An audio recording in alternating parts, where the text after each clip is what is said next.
Assalamualaikum warahmatullahi wabarakatuh. Kang Bro, ketemu lagi dengan Iwan Banaranca, IWB Kang Mas. Pulang Jumatan, IWB ingin nge-share hot news buat sampean tentang MotoGP. Kang Mas, jadi sampean pasti tahu bahwa Honda dipastikan sudah kirimkan banding kepada pengadilan. Ya, istilahnya kita sebutnya pengadilan MotoGP yang lebih tinggi. Kita semuanya tahu bahwa Marc Marquez mendapatkan hukuman long lap penalti di Portimao karena ya terlalu ceroboh, dianggap membahayakan bagi pembalap lain sehingga membuat Oliveira cedera, dan pada akhirnya diputuskan bahwa Marc Marquez akan dipenalti. Ini yang menjadi masalah sehingga Honda akhirnya banding, dan banding tersebut merupakan sebuah bentuk protesa dan mereka menginginkan review ulang karena ketika sebuah keputusan sudah diberikan maka ada lagi surat keputusan yang kedua. Ini tidak fair. Dan ternyata Kang Mas, update yang bisa WB share ke sampean semuanya. Kalau WB sendiri sudah memprediksi bahwa diduga banding Honda akan menang, walaupun tentu saja keputusan ini bukanlah sebuah keputusan kemenangan,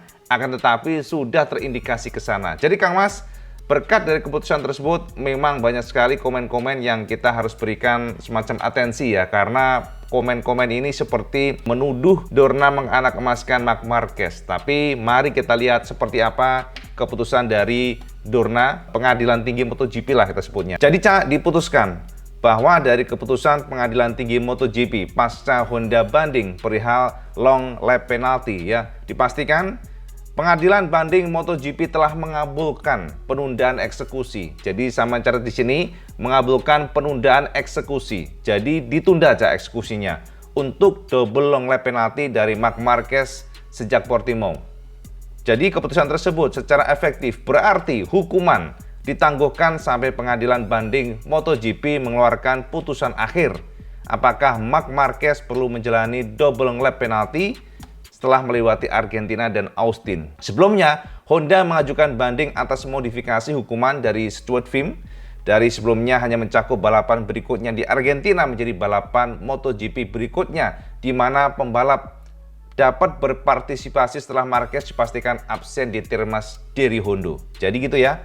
Dan tanpa penundaan eksekusi tersebut, jika Marquez kembali beraksi di kota akhir pekan ini memang tidak jelas ya, apakah dia harus menjalani hukuman pada hari Minggu atau tidak. Tapi yang pasti penundaan ini menjadi semacam sinyal bahwa indikasinya Honda sepertinya akan menang. Nah, berikut isi lengkap dari penundaan atau isi lengkap dari double long lap penalti atau hukuman yang ditangguhkan oleh pihak pengadilan tinggi MotoGP. Memang cukup banyak Cak isinya. Saya bisa intip di sini ya, isinya sangat panjang sekali dari A sampai Z, tapi IWB nggak akan bahas itu Kang Mas, sampai pasti dihari semumet Kang Mas.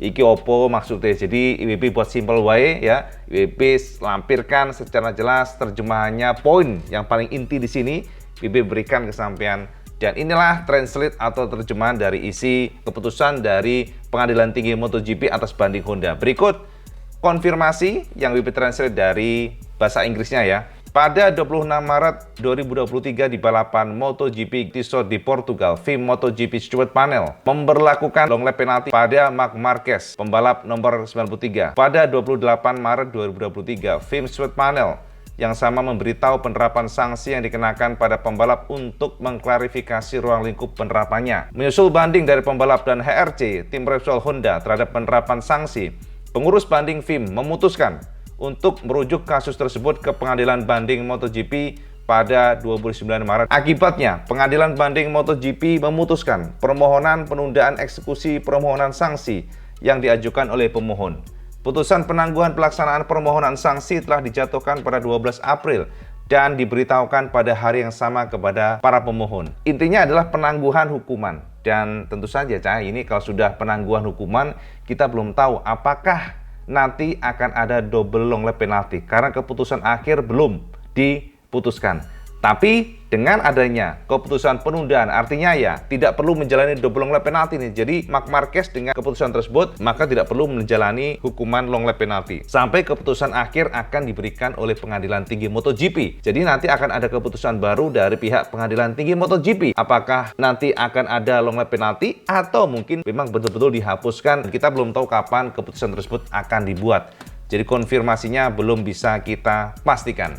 Jadi gitu ya, artinya memang belum ada final decision, tapi sekarang ini dipastikan bahwa Marc Marquez tidak perlu double lap penalti, jadi nggak ada hukuman penalti, ditangguhkan sampai batas waktu tak terhingga. Kita nggak tahu itu kapan.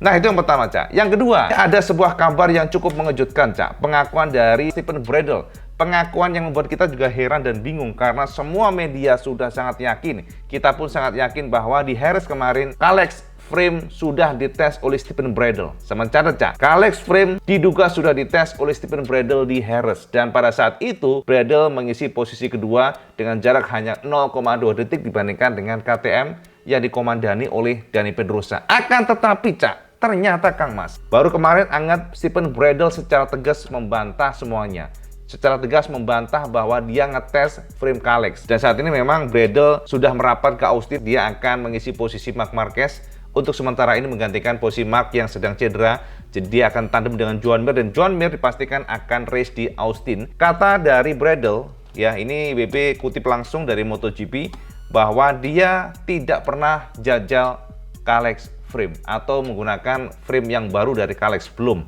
Ya, itu dikatakan oleh Stephen Bradl. Apa yang bisa aku katakan? Karena aku juga belum pernah melihat sasis Kalex tersebut. Frameku berwarna silver dan terbuat dari aluminium. Dari segi bentuk, aku tidak melihat adanya perbedaan dengan versi sebelumnya. Nah, itu konfirmasinya. Kemudian Bradl melanjutkan, apakah nanti untuk frame ini bakal digunakan pada 1 Mei? Ternyata Bradl menjawab, aku tidak bisa mengatakan apapun karena aku tidak punya informasi tentang ini yang bisa aku share ke kalian. Namun, tes MotoGP berikutnya akan berlangsung pada Senin setelah Spanyol GP. Itu benar adanya. Nah, itu jadi konfirmasi dari Stephen Bradl yang membuat kita pun juga penasaran, Cak.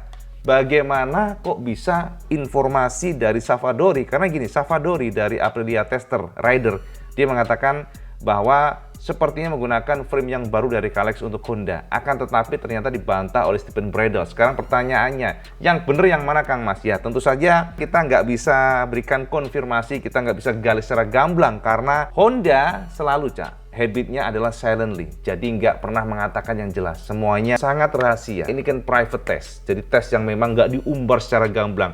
Bahkan kita pun nggak bisa mendapatkan konfirmasi apa yang dites oleh Dani Pedrosa, apa yang dites oleh Savadori, apa yang dites oleh pembalap-pembalap di sana, bahkan Toprak sekalipun. Akan tetapi isu-isu yang berkembang memang kita mendapatkan informasi seperti dari Aprilia yang fokus pada aerodinamika. Tapi semuanya kan berdasarkan rumor dan isu di sekitar pedok. Jadi memang ini cukup menarik dan kita pun bertanya-tanya, apakah ini disengaja oleh Honda untuk menutup atau mengcover semuanya supaya nggak keluar informasi, atau memang betul-betul Kalex itu belum siap untuk frame-nya. Namun dipastikan, Cak, dari Stephen Bradl sendiri, Bradl menegaskan, jangan berharap kendati nanti frame Kalex sudah ada nih, jangan berharap seperti sulap Kang Mas. Jadi tiba-tiba ada frame Kalex dan ujuk-ujuk Kang Mas ya, jebule moro-moro RCV kenceng, ya ora mungkin, Cak. Tidak bisa secepat itu, nggak bisa seperti membalikkan telapak tangan, karena semuanya kan proses Kang Mas. Sama tahu kan bahwa sebuah motor itu paket, bagaimana bisa sinergi? Nggak bisa komponen satu menonjol, kemudian satunya kurang, ya nggak bisa. Tapi semuanya harus sinergi antara frame, karakter engine, elektronik, aerodinamika, semuanya ini saling bersinergi. Itu yang dikatakan oleh tim-tim MotoGP pada saat IWB selalu sharing ya, ketemu dengan mereka. Alhamdulillah IWB bisa ketemu dengan para pentolan MotoGP termasuk Suzuki masa lalu ya, dan Alberto Gomez waktu itu ya. Jadi Alberto itu sempat mengatakan bahwa the best motorcycle in the grid adalah motor yang balance. Jadi bukan motor yang menonjol dari satu poin, nggak, Cak, tapi yang balance. Kalau powernya doang menonjol, corner speednya kurang, buat belok susah ya nggak bisa. Jadi bagaimana motor yang benar-benar kuat di segala sektor. Artinya ya nggak bisa juga kalau Yamaha kuat di corner speed, tapi secara power kurang juga nggak bisa. Bahkan Yamaha pun sekarang menambah powernya, tapi ternyata justru reaksi motor tidak seenak atau tidak selincah sebelumnya. Jadi lebih susah, lebih sulit, akselerasinya lebih sulit dan sebagainya karena lebih reaktif, lebih liar. Inilah kenapa the best motorcycle in the grid adalah motor yang balance. Dan ini sekarang kita lihat pada Ducati, karena Ducati sudah memperbaiki semua sektor, Cak. Ducati di masa lalu nggak usah heran. Kalau mengenai power, dari dulu mesin Desmo Sedici itu paling kencang. Dari zaman Casey Stoner tahun 2007, sama sekarang puter di YouTube deh. Bagaimana stride-nya Desmo Sedici di tangan Casey Stoner yang memang powernya sangat besar. Tapi di masa lalu, problem Ducati adalah understeer. Jadi kayak celeng Kang Mas, dibelogin susah. Itu dikatakan Valentino Rossi, Ini motor disetting kayak apa nggak bisa, susah. Kemudian juga agak understeer, liar pula. Jadi kalau understeer itu artinya ya kayak challenge, Cak. Dibuat belok nggak bisa. Sama bayangin aja deh.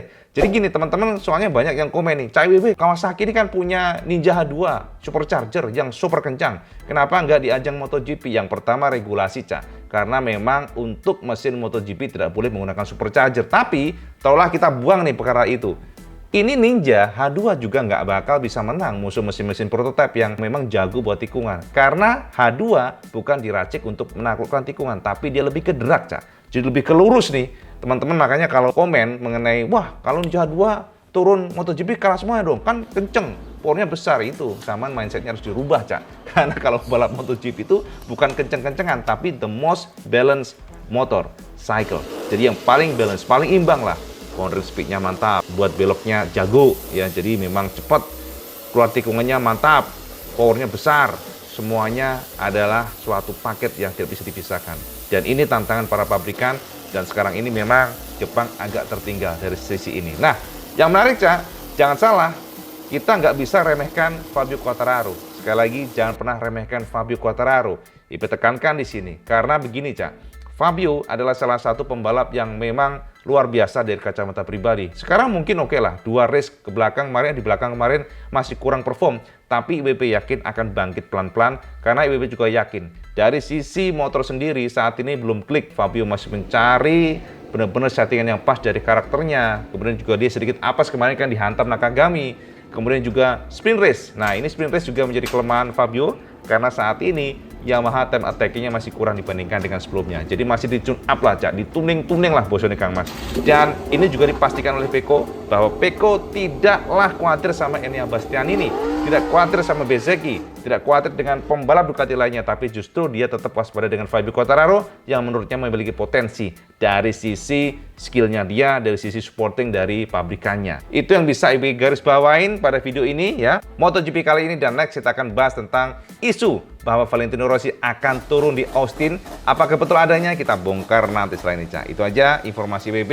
Dan seperti biasa kalau teman suka video ini sama like, share, dan subscribe. Ojo lali sama sholat 5 waktu, karena itu paling penting. Assalamualaikum warahmatullahi wabarakatuh. Selamat sekendos.